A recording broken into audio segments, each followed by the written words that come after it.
Aqui está a leitura do terceiro capítulo da primeira parte do livro Renúncia, romance histórico, psicografia de Chico Xavier, pelo Espírito Emmanuel. O link da playlist para acesso aos outros capítulos está na descrição do vídeo. Sejam todos bem-vindos ao canal Para a Vida Melhorar. Capítulo 3. A caminho da América. A chegada de Susana à herdade dos Davenport, nos primeiros dias de dezembro, em Belfast, assinalou acontecimentos de importância no ambiente doméstico. Samuel e Constância, sua esposa, receberam a sobrinha com satisfação inexcedível. A moça, no entanto, não conseguiu disfarçar a surpresa que lhe causavam as modificações ali havidas. A propriedade ia em franca decadência. Os apartamentos da casa haviam perdido a formosa ornamentação de outros tempos. Samuel dava a impressão de profundo desalento, enquanto a esposa, de olhos encovados, parecia refugiar-se na paciência ao torvelinho de amarguras que lhe feriam o coração. Guilherme, Patrício, Jacques, Carlos, Doroteia e Helena, os 6 irmãos menores de Cirilo, estavam pálidos e malnutridos. Susana percebeu que os golpes do infortúnio continuavam vibrando naquele lar amoroso que vinha arrastando as perseguições religiosas durante muitos anos.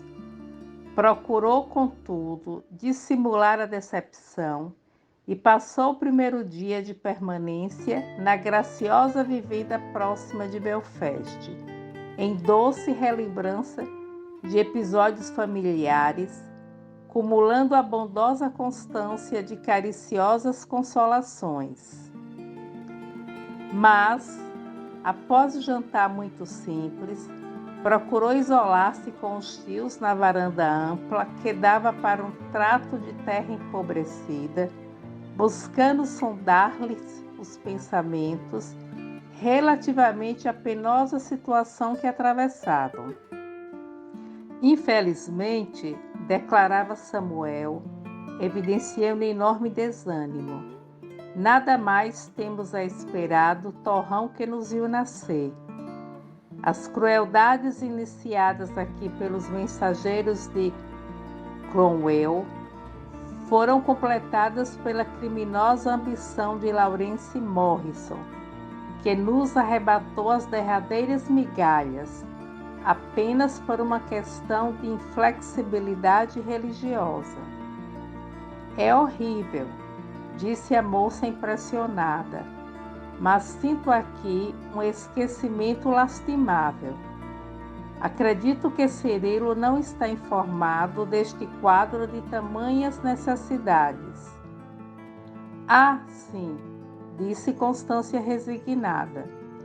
Nosso filho tem seus ideais, Susana, e não nos parece justo arrancá-lo de suas esperanças e atividades em Paris apenas por egoísmo do lar. Aqui, porém, não se trata de egoísmo, revidou a jovem.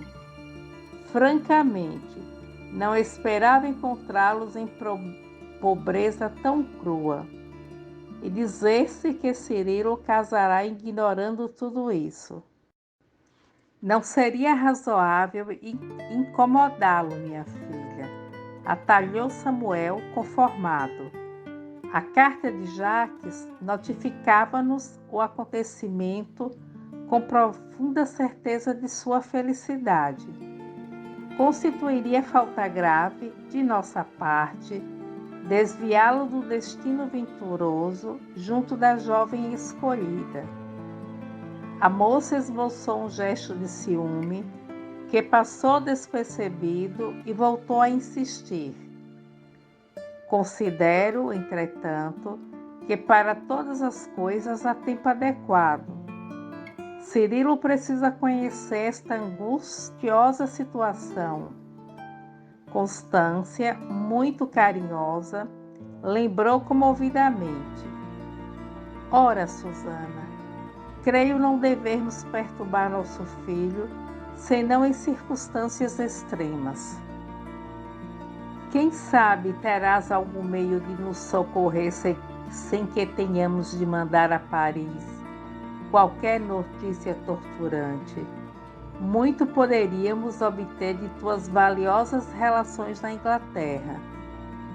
Muito sensibilizada com o apelo comovente, a jovem acrescentou com afetuoso interesse: sem dúvida que não voltarei a Blois sem haver atendido às vossas necessidades.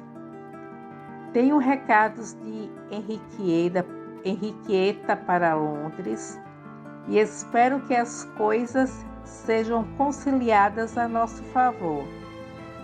Não me conformo com essas crianças quase ao desamparo, no quadro de infortúnio que estou a ver.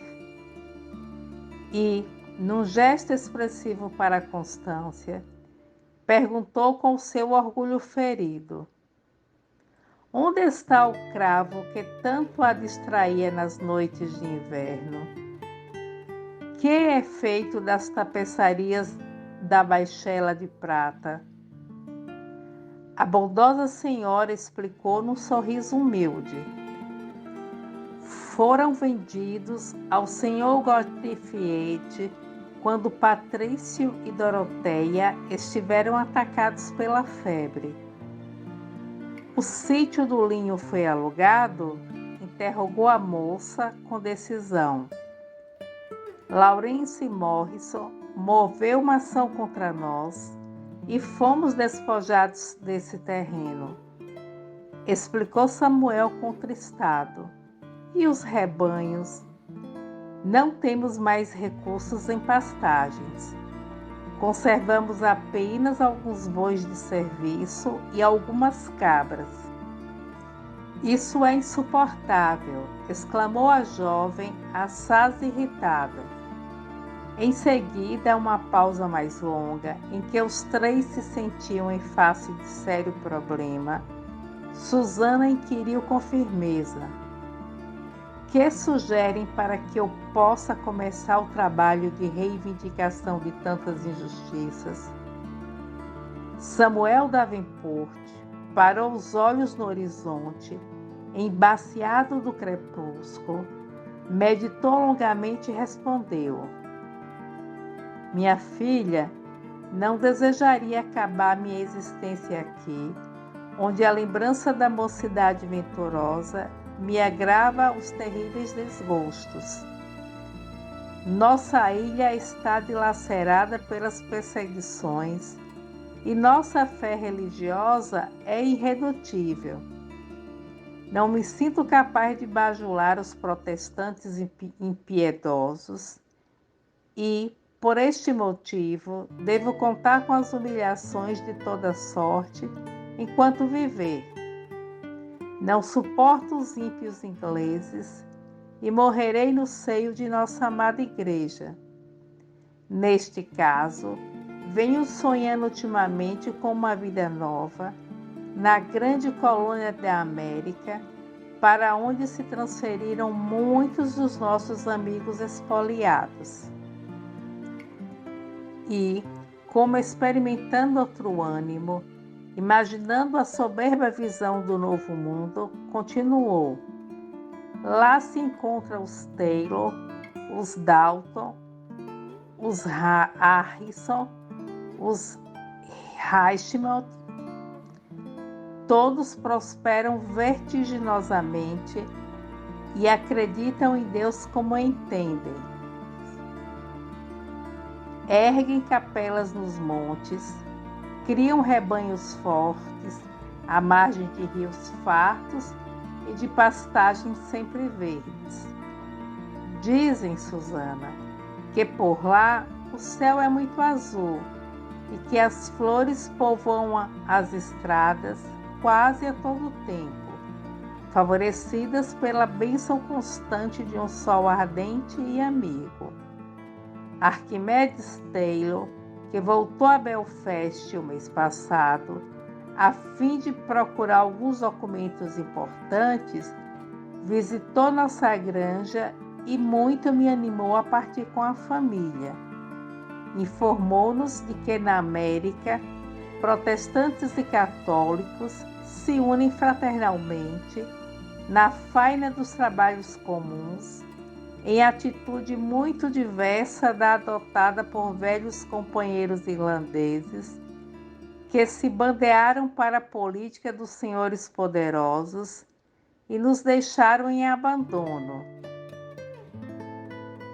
Com exceção do velho Gordon, que pretende transferir-se também para a colônia do ano próximo, ninguém mais nos procura. Por ocasião da grave moléstia das crianças, eu e Constância lutamos com a enfermidade completamente desamparados. Estamos cansados de sofrer injustiças. O padre Bernardo, que nos confortava nas fadigas diárias, foi banido há 2 semanas. Por tudo isso, venho afagando a ideia de buscar outras terras.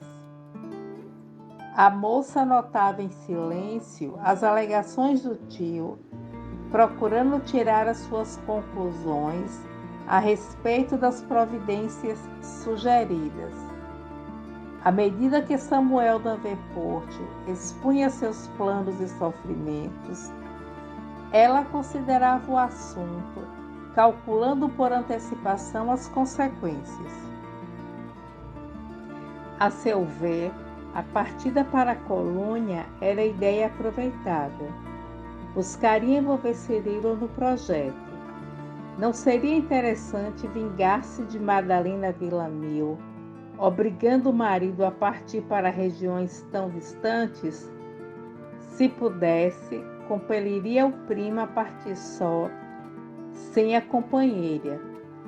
Detestava a filha de Dom Inácio, que lhe arrebatara o sonho da juventude. Ainda, porém, que não conseguisse o principal objetivo, com a ausência só do primo, de qualquer modo, gozaria vendo-os partir da Europa, deixando-a livre da visão de sua felicidade. Obcecada pela recordação de Cirilo, de quem não conseguia esquecer-se, ponderou com atenção no socorro indispensáveis ao tio de Belfast, concluindo mentalmente que seria fácil ir a Londres e obter as providências políticas para que se lhes fizesse justiça na própria terra que os vira nascer, mas, segundo suas próprias convicções íntimas, não encontraria oportunidade mais adequada para vingar-se. Madalena conheceria o peso da sua força cruel. Dominada por semelhantes sentimentos, a jovem de Blois sentenciou: seus planos, meu tio, são louváveis e lastimo sinceramente não poder acompanhá-los à colônia distante. As terras novas sempre me empolgaram a imaginação por sua riqueza e grandiosidade, de acordo com as notícias trazidas pelos corajosos conquistadores. Após o momento em que Constância e o esposo lhe seguiam atentamente os mínimos gestos, continuou: quais as providências iniciais para realizar nossos propósitos? Bastaria que alguém se interessasse por nós. Na corte, acentuou o tio, com imensa esperança a rebrilhar nos olhos. Lord Arlington é hoje uma autoridade incontestável na política nova e, com a sua influência, poderá facultar-nos um título de propriedade agrícola na colônia. Isso conseguindo, venderíamos o que nos resta, e escolheríamos a chamada região de Connecticut, onde pretende fixar-se o nosso generoso Gordon no próximo ano. Pois irei a Londres para esse fim, exclamou a jovem resolutamente. Não existe também um auxílio financeiro aos que partem? O governo da França costuma amparar as famílias que se dirigem para as regiões inexploradas. Na Inglaterra, os prestigiados por pessoas influentes também conseguem, às vezes, idêntico auxílio. Insistirei com as autoridades competentes para que recebamos o benefício. Se Lord Arlington não dispuser de elementos com que me possa atender, recorrerei à própria coroa. Os tios carinhosos entreolharam-se com viva satisfação, como quem recebia o socorro longamente esperado. Resta saber, prosseguia a sobrinha resoluta, como e quando se dará a partida de Abraão Gordon com os seus. Visivelmente confortado, Samuel Davenport explicou. Creio que a viagem se fará na segunda quinzena de julho do ano próximo, e o capitão Clinton fornecerá passagem nos seus barcos a preços módicos. Entretanto, em suas experiências do mar, ele exige que cada família apresente 3 homens válidos para cooperar nos trabalhos da travessia. Acredito, pois, que encontraremos certas dificuldades tão só para atender a essa exigência, porque não me sinto muito bem de saúde, e o Guilherme agora é que vai completar os 18 anos. E Cirilo? Interrogou Susana admirada. Naturalmente não será possível isentá-lo do cumprimento desse dever. Constância carreteou como quem não desejava perturbar o filho, mas Samuel obtemperou. Pensei mesmo em convidá-lo a partir conosco, mas o casamento talvez lhe haja imposto outros projetos definitivos para o futuro. Susana refletiu um instante, ocultou os verdadeiros sentimentos que nutria sobre a rival e murmurou: Madalena Villamil é boa moça e compreenderá as nossas necessidades prementes. Sem dúvida, acompanhará o marido e, dado que eu não possa fazer, nem por isso o impedirá de cumprir o dever filial. Tenho certeza de que conseguirei os títulos de posse em Londres e, enquanto iniciamos as providências, poderão escrever a Cirilo, expondo-lhe a situação com franqueza, dizendo-lhe convir a que esteja em abril, para inteirar-se do assunto e preparar-se convenientemente para a viagem em julho. Até a primavera, terá gozado bastante a sua lua de mel, e não é muito que se lhe peça o comparecimento em Belfast daqui a 3 ou 4 meses. Depois de ligeira pausa, acentuava: e é justo não esqueçamos de escrever igualmente para Blois. Em seu profundo potencial psicológico, estava certa de que Cirilo não deixaria de aconselhar-se com o tio e concluía: conhecemos o ascendente de papai sobre a índole caprichosa do primo e faz-se necessário que ambos conheçam o caráter urgente das decisões a tomar. Constância, jubilosa, admirada com o poder de resolução da sobrinha, falou satisfeita. Deus nos ouça, porque já comentamos o assunto como se tudo estivesse providenciado com inteira segurança. A senhora não duvide, esclareceu a jovem. Não descansaremos até que todas as coisas se resolvam. Estas crianças, e designou com um gesto o interior da casa, onde os meninos brincavam em alvoroço, hão de crescer uma vida nova. É impossível que dobremos a cerviz ante o cerco da miséria. Em muitos casos, a resignação deixa de ser virtude para tornar-se inimigo cruel. Em seguida, quando o véu da noite se fechara de todo, transferiram a conversação para a sala espaçosa do fogão de inverno, onde Samuel, muito depois de se haverem recolhido a sobrinha e a esposa, ainda permaneceu um largo tempo a meditar, como se conversasse com as achas ardentes daquela amada lenha de Uster, que encerrava para o seu espírito um escrínio sagrado de inesquecíveis tradições. Somente após o ano bom, Susana se dirigiu para Dublin, onde tomou uma embarcação que saía do canal de São Jorge, com destino aos portos da Mancha. Partia em busca das concessões de Londres, interessada e esperançosa, depois de haver orientado os tios com relação às missivas endereçadas a Paris e Blois.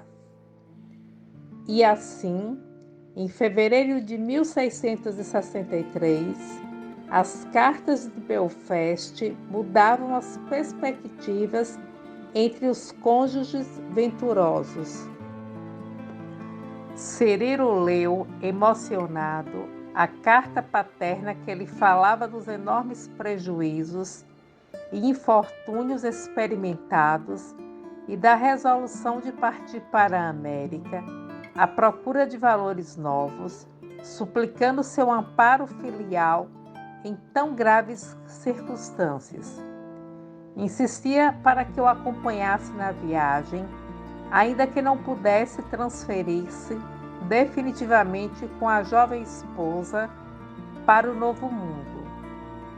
Calculava que bastariam alguns meses de cooperação e poderia voltar a reassumir as obrigações que o retinham na capital da França.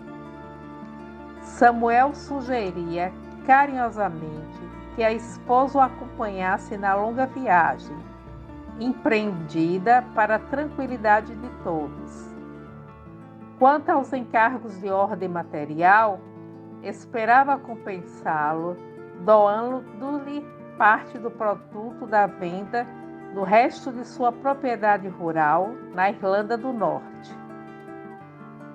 Madalena, por sua vez, mostrava-se fundamente sensibilizada. Constância enviou-lhe carinhosa carta, na qual lhe rogava assistência e auxílio moral para a transferência desejada, destacando o obséquio que a nora lhes prestaria, favorecendo a partida de Cirilo, de maneira a lhes atenuar o rigor dos inúmeros trabalhos. Enviava-lhe com afagos maternais delicada folha de trevo, como lembrança da missa que assistira em intenção da sua aventura conjugal, na véspera das núpcias. Relatava: mãe afetuosa, as enxaquecas do marido, as necessidades dos filhinhos. Procurava, enfim, convencer a nora de que deveria partir também com eles e fazia-lhe sentir que sua casa era igualmente da nora a qualquer tempo. A jovem esposa de Cirilo chorou, emocionada, ao receber as confidências da sogra. Se fosse possível, teria partido para Belfast naquele mesmo dia, a fim de confortá-la, mas não podia considerar sequer a possibilidade de uma visita a Ulster nos meses próximos, porque Dona Margarida piorara muito do seu velho mal cardíaco. Prostrada, palidíssima, Não arredava pé da cama, reclamando assistência carinhosa e constante. Por vezes, as dispneias sobrevinham noites seguidas, agravando-lhe os padecimentos atrozes. Que fazer em face de tão angustiosos obstáculos? Ao crepúsculo desse dia de notícias singulares, em que as emoções agradáveis se haviam misturado largamente com a dor, Cirilo e Madalena encaminharam-se ao templo de Nossa Senhora de Notre Dame, ansiosos por uma inspiração que lhes aliviasse a alma inquieta. Madalena desejava sinceramente ir a Belfast, atendendo aos apelos afetuosos da sogra, mas a precária saúde de sua mãe a impedia de formular qualquer projeto a respeito. Afinal de contas, dizia a Cirilo, sob o manto estrelado do céu, que sempre lhe enchia de encantamento o espírito sonhador. Não devemos sofrer tanto, antecedendo fatos que se desdobrarão segundo a vontade do Pai Celestial. Somente partirás em março, e até lá, quem sabe? Ele, porém, não lhe acatava os argumentos afetuosos com o habitual bom humor. Sem poder explicar o que lhe ocorria no íntimo, permanecia taciturno, alheio às suas costumeiras características de resolução. Não posso compreender, Madalena, porque essa viagem forçada a Belfast me ensombra o espírito, enchendo-me de preocupações. Viagem forçada? Não digas, retarguia a esposa com bondade. Para nossos pais, todos os trabalhos constituem motivo de satisfação espontânea. Não tens feito possível pela tranquilidade do papai e pela saúde da mamãe? É indispensável não esquecer que temos igualmente 2 velhos amorosos à espera de nosso auxílio na Irlanda do Norte. Visivelmente nervoso, o rapaz obtemperou. Sim, mas os meus trabalhos em Paris? E se não me puderes acompanhar a Belfast? E se Dona Margarida piorar a ponto de ser forçado a assumir compromissos com os meus, partindo sozinho para esse longo itinerário até a América? Quantas interrogações prematuras! Opugnou ela, esforçando-se para manter um sorriso menos pessimista. Se nos acontecesse o pior, não deveríamos, ainda assim, inclinar o coração à vontade de Deus? Se nos separarmos por alguns dias, não será por motivos frívolos, mas por atender à necessidade imperiosas de nossos amoráveis velhinhos. Procurando desfazer as penosas impressões do esposo, a filha de Dom Inácio continuou. Relativamente aos teus trabalhos comuns, acredito não seja difícil obter uma licença sem remuneração. E se mamãe piorar, impedindo minha partida, estaremos juntos nas preces sinceras ao céu, para que todas as dificuldades cessem logo. Além disso, não devemos contar com a assistência do tio Jacques. De Blois a Paris não é longa a distância.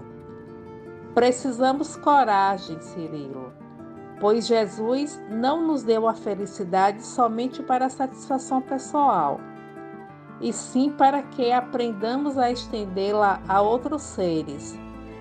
Nossos pais estão cansados e doentes. É justo lhes ofereçamos nossa disposição para o trabalho e o socorro de nossa mocidade sadia. O moço ponderou aquelas palavras, deixando perceber que havia encontrado a desejada solução, e enlaçou-a com mais ternura. Embebidos na cariciosa contemplação da noite amiga, Falaram ainda há longo tempo de suas esperanças e projetos de futuro, regressando ao ninho doméstico, cada qual fazendo o possível para se mostrar mais otimista, visando o conforto recíproco. Mas, quando foi atender a genitora doente, Madalena contemplou o crucifixo de madeira que Dona Margarida conservava no quarto, pendente do leito, e, fixando o olhar na imagem de Jesus, pediu-lhe com fervor lhe desse paz ao coração atormentado por infindos receios. Depois de verificar que a matrona repousava em profundo sono, ajoelhou-se, beijou aquele símbolo de sua fé e limpou uma lágrima, cuidadosamente, para que o esposo não lhe surpreendesse os amargos presságios. As semanas voavam ao ritmo das renovadas preocupações. Após uma consulta ao tio Jacques, que fora igualmente informado da precária situação de Samuel em Belfast, Cirilo Naveport decidiu-se à viagem a fim de auxiliar os pais no que fosse possível. Preparou seu desligamento temporário dos serviços, tomou as providências necessárias, mas Dona Margarida piorava devagarinho, impossibilitando de qualquer modo a ausência da filha. À vista disso, o rapaz foi obrigado a partir sozinho para a Irlanda em fins de março.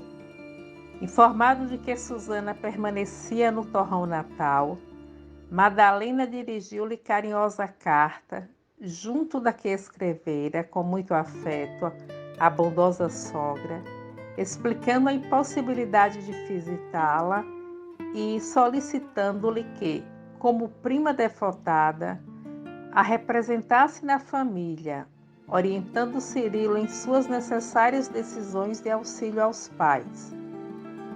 Desse modo, o filho de Samuel partiu, deixando a esposa no círculo habitual, constituído por Dom Inácio, sempre nervoso, Dona Margarida, gravemente enferma, e Antero, que rodava de Paris a Versalhes e vice-versa, como quem perseverava nos mesmos propósitos, esperando as oportunidades. A chegada de Cirilo foi um acontecimento de larga repercussão no lar paterno. Susana, dias antes, havia regressado da capital inglesa com todos os documentos legais concernentes à imigração de Samuel e família para a colônia longínqua. Depois de uma visita pessoal a Carlos II, em que fizera questão de alardear o valor de suas relações prestigiosas na corte de França, todas as portas se lhe abriram com facilidade surpreendente. Além de conseguir as dotações necessárias, inclusive sementes e outras utilidades, solicitou também um auxílio financeiro para o velho Bordon, que lhe recebeu a gentileza profundamente sensibilizado. Ao júbilo das concessões obtidas, acrescentava-se agora a alegria da vinda do rapaz, reforçando as esperanças dos perseguidos irlandeses. Constância não sabia como exprimir seu contentamento maternal. Reuniu todos os recursos humildes da despensa doméstica e ofereceu um jantar muito simples, nesse dia em que, acima de tudo, falava o sincero carinho do coração. À noite, reuniu a família em preces a Deus, agradecendo a providências, os favores da sua misericórdia. E após as orações comuns, expressou um voto de reconhecimento a São Patrício pela feliz chegada do filho e que, feito em voz alta, na espontaneidade do seu afeto, Arrancou muitas lágrimas ao rapaz, que permanecia igualmente de joelhos, em obediência à tradição familiar. Conforme acontecera à prima, Cirilo impressionara-se fortemente com os quadros de infortúnio resignado e de velada pobreza que viera encontrar na paisagem querida de sua infância, e fazia o possível por não repetir as expressões de espanto quando procurava esse ou aquele local em busca de velhas impressões da sua meninice. Não conseguiria explicar a emotividade que lhe envolvia a alma inteira, a humildade com que Samuel patenteava a necessidade da sua proteção, os olhares amorosos da mãe, a doce delicadeza dos manos penetravam-lhe o espírito com indefinível intensidade. Lera a constância, a terna missiva de Madalena, e reparara, emocionadíssimo, como a genitora enxugava as lágrimas copiosas com as dobras do avental muito branco. Guardava a impressão de haver ingressado num sonho bom, em que, no maravilhoso tapete das lembranças suaves, voltava a ser menino. Quanto a Susana, recebera as letras delicadas de Madalena, lendo-as a sós, depois de cerrar cuidadosamente a porta do quarto e reprimindo intensa cólera. Frase alguma daquela mensagem fraternal conseguira modificar suas disposições. Não constituía atrevimento da rival endereçar-lhe semelhante apelo? No ímpeto de ciúme e despeito, fez menção de estraçalhar o documento carinhoso, mas, como se fora advertida pelas ideias criminosas que lhe passavam por vezes na imaginação sobreexcitada, disse consigo mesma: não será melhor conservar esta carta para algum dia da vida? Quem poderá saber o futuro? E, modificando a primitiva atitude, guardou a missiva com cuidado na bolsa reservada aos objetos mais íntimos. Abraão Gordon, à noite, viera participar das alegrias familiares, abraçando o jubiloso recém-chegado de Paris, a quem amava como o próprio filho, desde o dia em que Samuel e Constância o haviam chamado para levá-lo à pia batismal. Às ocultas, o pai de Cirilo, acanhado por ter de incomodar diretamente o rapaz, solicitara ao antigo companheiro de lutas endereçasse ao filho o apelo final para os acompanhar no longo cruzeiro transoceânico. Gordon aproveitou o encanto do momento, cheio de intimidades cariciosas, e, quando terminaram as preces de louvor a Deus, dispôs o grupo familiar em torno da longa mesa dos Davenport, que recordava os antepassados numerosos, devotados a tradições domésticas.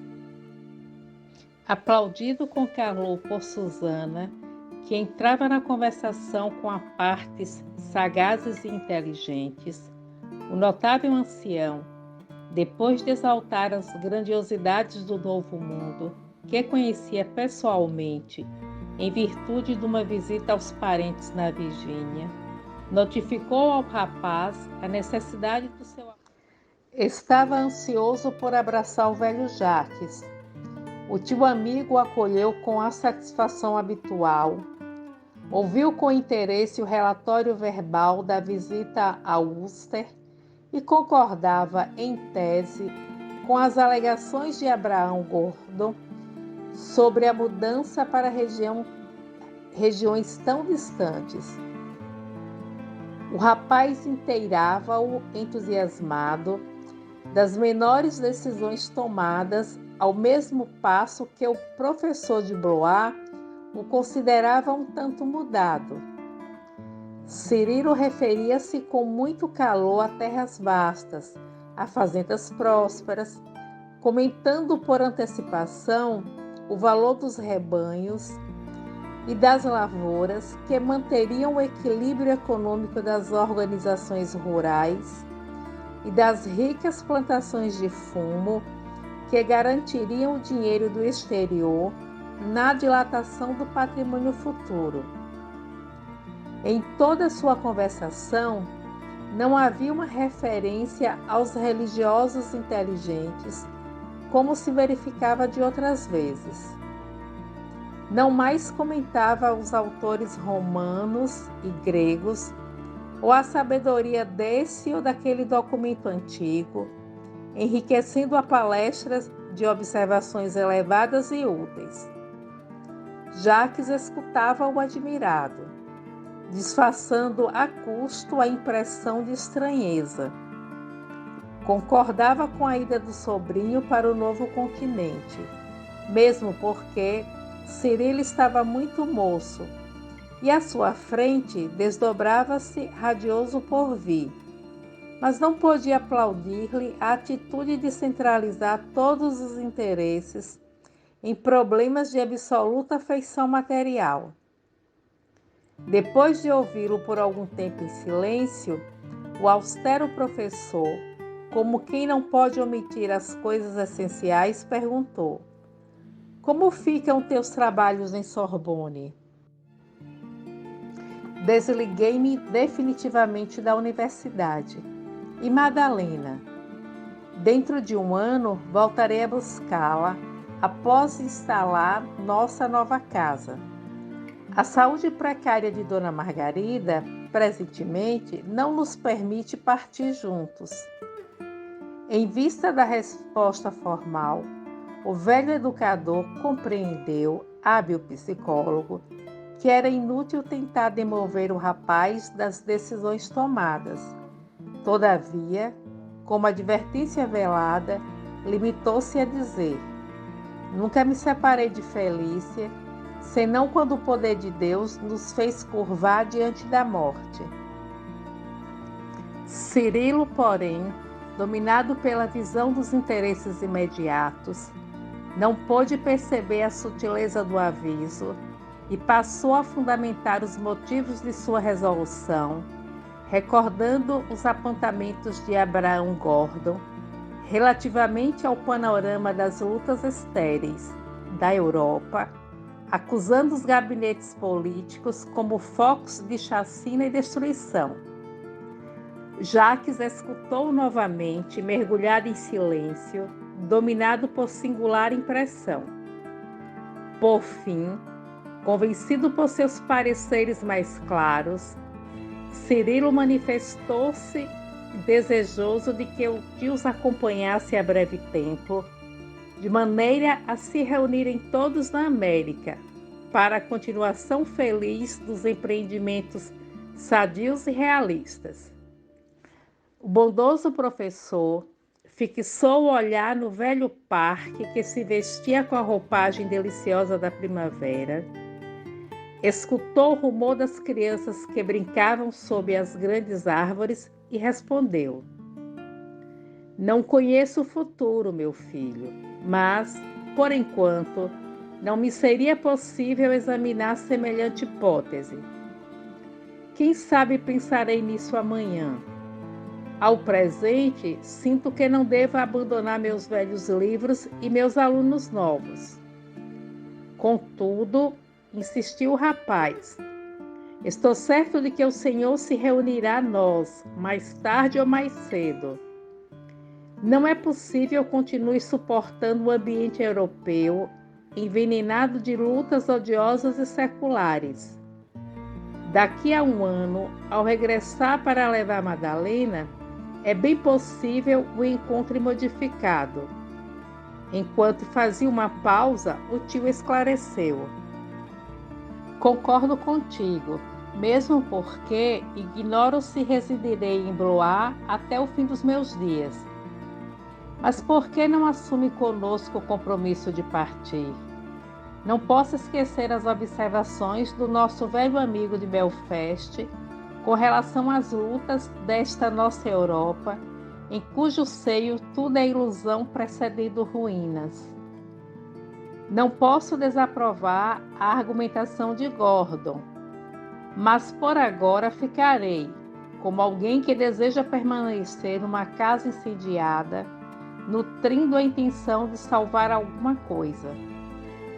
O sobrinho, que se referira insistentemente às dificuldades do velho mundo, experimentou certo choque ao ouvir aquela afirmativa. Contudo, não respondeu, preferindo calar, de modo a não alterar os fundamentos do seu compromisso. Entretanto, apesar da manifesta divergência entre ambos, despediram-se de olhos molhados, como pai e filho obrigados a suportar as amaritudes de uma longa separação.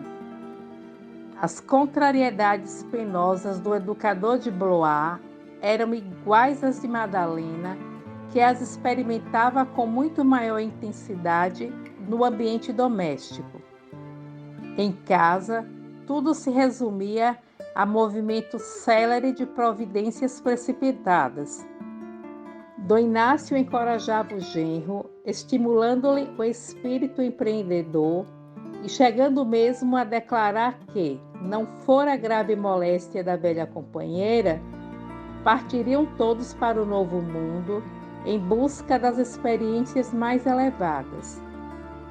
Discutia às vezes acaloradamente por demonstrar que a humanidade devia o benefício aos corajosos navegadores espanhóis e comentava com inveja a possibilidade conferida aos católicos irlandeses. Antero, igualmente, mantinha uma atitude de alegre aprovação aos projetos de Cirilo e expunha seus desejos de procurar, mais tarde, diversos parentes castelhanos localizados no sul do continente novo. A única pessoa a compreender as angustiosas preocupações de Madalena era justamente a enferma, que trocava significativos olhares com a filha, acusando-se intimamente como empecilho de sua partida em companhia do marido. A jovem companheira de Cirilo, contudo, buscava não trair sua amargura nos menores gestos e beijava a genitora com mais carinho, ansiosa por fazer-lhe sentir a satisfação com que ficaria a seu lado no desempenho de sublime dever. Decorrido o mês, chegou a véspera da viagem para a Irlanda, consoante as obrigações assumidas. Nesse dia, Cirilo e a esposa entreolhavam-se como duas crianças, extremamente afetuosas, despertadas de um sonho encantador para a realidade dolorosa. À noite, não obstante a dispneia de Dona Margarida, ambos saíram para a contemplação da natureza, ansiosos por alguns minutos de plena solidão que lhes facultasse permutar as impressões mais íntimas. O céu de Paris fulgurava como nunca, pintalgado de estrelas, e cada jardim exalava os perfumes doces da primavera. Os jovens esposos recordaram que havia decorrido justamente um ano do seu primeiro encontro. Falaram no carrossel de junho de 1662, entre caridosas evocações. Certamente, a maioria dos amigos não mais se recordava dos folguedos populares, mas os pequeninos encantos da festividade representavam para eles poderosos motivos de reminiscências gravíssimas. Um ano passara com a rapidez de uma semana breve. A certa altura da palestra amorosa e confidencial, Cirilo tomou com mais vivacidade as mãos da esposa e considerou: querida, não sei o que tenho. Minha coragem parece diminuir à medida que se aproxima o instante da separação. Não te deixes abater por emoções contrárias aos teus compromissos, Cirilo, murmurou ela, esforçando-se por manter atitude de extrema fortaleza moral, de modo a encorajá-lo, sem lhe demonstrar a própria dor. Mais um ano, apenas, estaremos juntos, acima de todas as contingências materiais. Até lá, mamãe terá melhorado e partiremos todos. Em primeiro lugar, seguirá nossa família de Belfast e depois nós, os de Paris. Reconheço tudo isso e não me faltam esperanças, disse o rapaz. Entretanto, mortificantes pensamentos me dilaceram o coração. Ela, que lhe falava de alma opressa, não conseguia esconder por mais tempo a emoção e deixou cair uma lágrima, embora fizesse o possível por ocultá-la. Choras, Madalena? Perguntou o rapaz, penosamente surpreendido. Sofres também assim? Não, Cirilo, minha lágrima é de esperança, pois que a saudade significa a própria esperança chorando de ansiedade e alegria.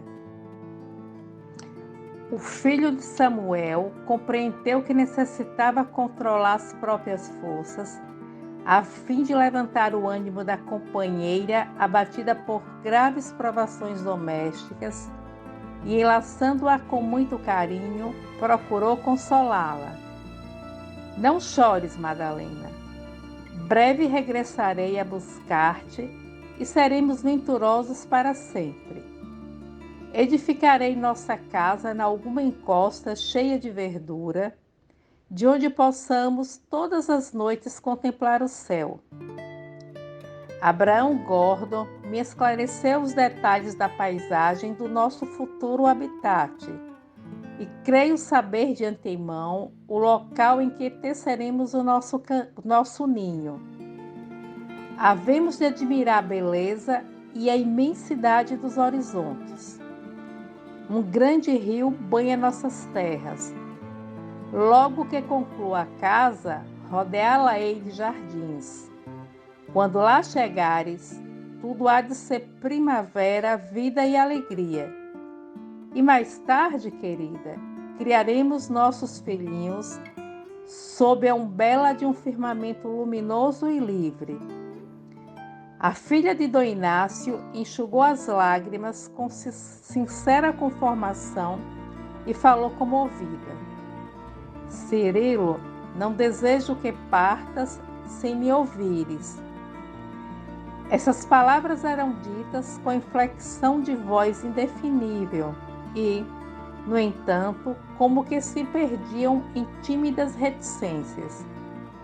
Dize, Madalena, de que se trata?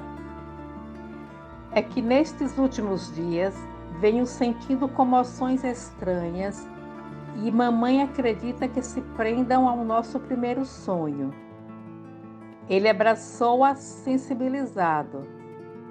Como sou feliz, murmurou, transbordante de júbilo. Não ficarei tão sozinha, concluiu com resignado sorriso. E assim permaneceram longas horas na contemplação da noite, permutando promessas de infinito amor e mútua compreensão. Cirilo arquitetava 1000 castelos para o porvir, enquanto a esposa escutava-o enlevada, olhos luzindo de esperança, acompanhando-lhe o idealismo ardente. Discutiram os detalhes da futura residência na América. Falaram dos filhinhos que Deus lhes mandaria ao lar e que seriam educados distante dos centros do despotismo e da ambição.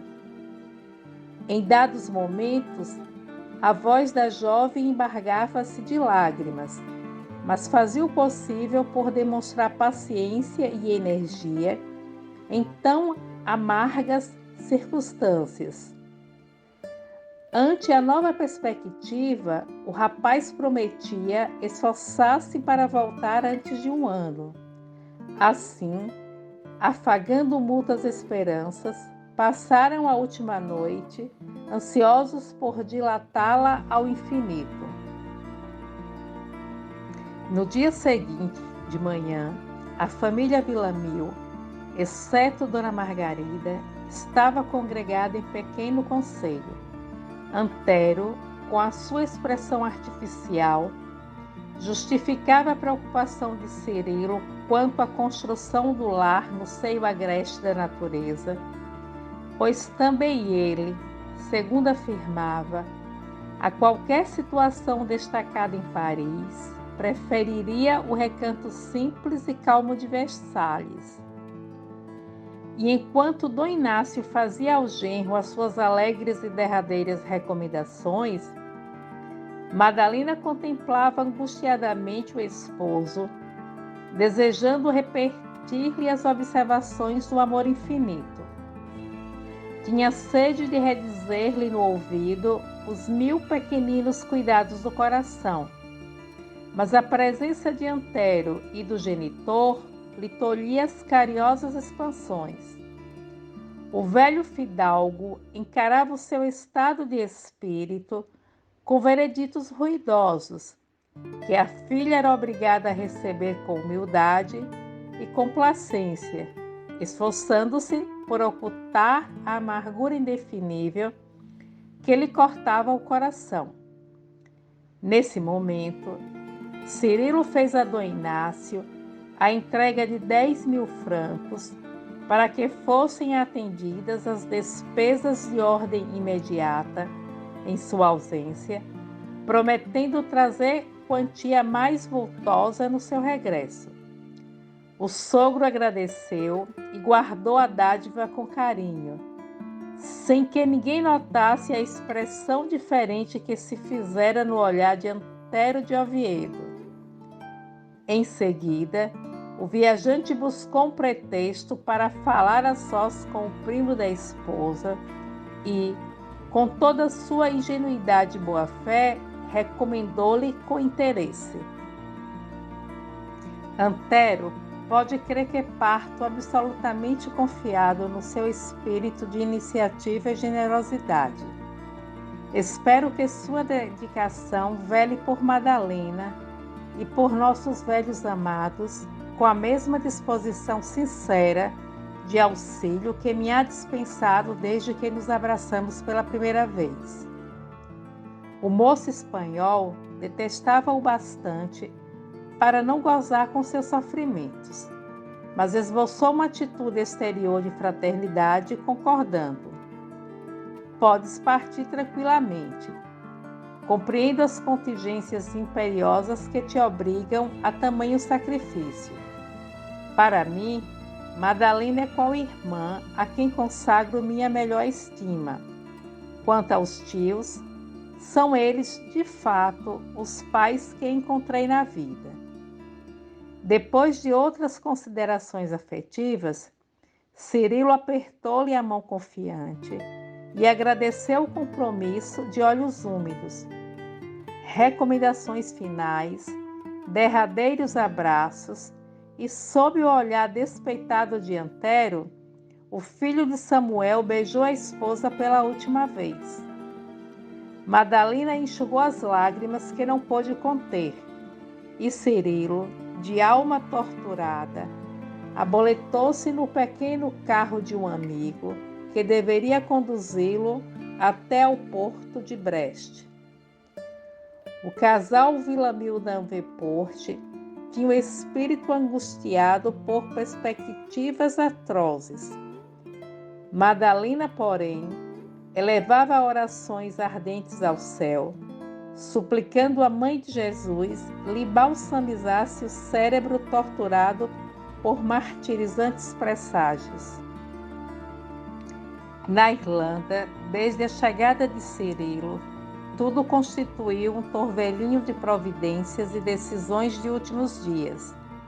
Naturalmente, a maioria dos retirantes mantinha-se em expectação amargurosa, considerando que iam abandonar a paisagem que os vira nascer.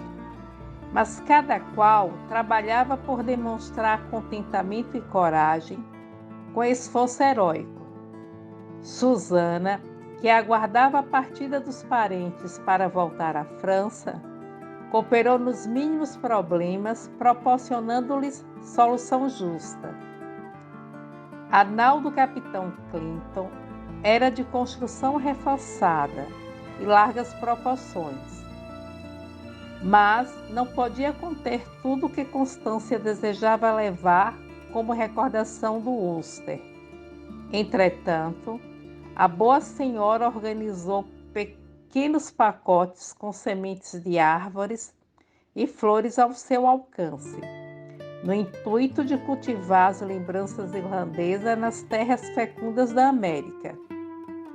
No dia do embarque, Susana chegou a afirmar de cara alegre que o navio de Clinton assemelhava-se à Arca de Noé em miniatura. Na praia, a jovem de Blois contemplou a embarcação até que desaparecessem ao longe as velas enfunadas. Recolhida em sua imaginação doentia, Susana pensava consigo mesma: estou satisfeita, a vitória me pertence.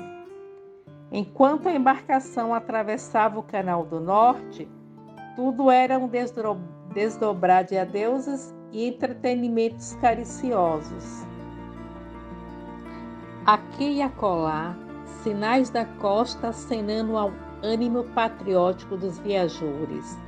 Mas, quando o navio se afastou no segundo dia, a situação tornou-se muito diversa. Chegada a noite, com o vento favorável, a embarcação achava-se em pleno mar. O dia havia mergulhado num manto de indefinível tristeza. O próprio Abraão, segurando calmamente o cachimbo, fixava olhos nevoados de lágrimas rumo da costa que ficava à distância. Em todos os espíritos, a saudade eclipsando a esperança. Quando a escuridão noturna se fez de todo sobre a imensidade imóvel das águas, o ancião de Belfast acendeu uma short e abriu o Novo Testamento. Esta noite, disse ele com voz grave e pausada, leremos o livro ajoelhados. Os presentes o acompanharam com singular interesse, genuflexos. O velho Gordon, abrindo as páginas amareladas sobre a mesinha tosca, onde se espalhava a luz bruxuleante, leu em voz alta todo o capítulo 27 dos Atos, que relaciona as notícias da viagem de Paulo de Tarso para Roma. Isso feito, voltou às páginas, deteve-se no versículo 15 e repetiu em solene atitude: e sendo o navio arrebatado e não podendo navegar contra o vento, dando de mão a tudo, nos deixamos ir à toa. Depois da pequena repetição, o velhinho bondoso olhou para o alto e exclamou: Senhor, o navio de nossos bens foi arrebatado às nossas mãos, na terra em que nascemos. Nossa existência na Irlanda sofria inutilmente o golpe dos ventos contrários ao vosso amor e sabedoria. É por isso, ó Divino Salvador, que aqui nos encontramos nesta casca de nós, esperando que se cumpram os vossos insondáveis desígnios. O capitão Clinton, antigo corsário habituado a espoliar para não ser espoliado, e a matar para não morrer, ao ritmo das leis rudes que imperavam no oceano, cercado por homens numerosos, armados de mosquetes, sabres e punhais, murmurou compungidamente: Louvado seja nosso Senhor Jesus Cristo. Terminaram as orações e a luz foi apagada, a fim de evitar qualquer desperdício. Foi então que Cirilo, mais altamente tocado no coração, abraçou a velha genitora nos seios das sombras, como a única pessoa indicada a lhe compreender a alma ferida. Constância percebeu a angústia do rapaz e falou-lhe com brandura. Deus sabe, meu filho, que é por seu amor que enfrentamos os abismos oceânicos. Cirilo, contudo, não conseguia suportar por mais tempo as ondas de dor que se lhe represavam no peito. Afastando-se para um recanto escuro, onde sopravam as brisas favoráveis da noite, contemplou o céu estrelado e chorou amargamente. Se você gostou da leitura, se inscreva no canal, ative as notificações, comente e deixe o seu like. Para ouvir os outros capítulos, o link da playlist está na descrição do vídeo. Obrigada por assistir.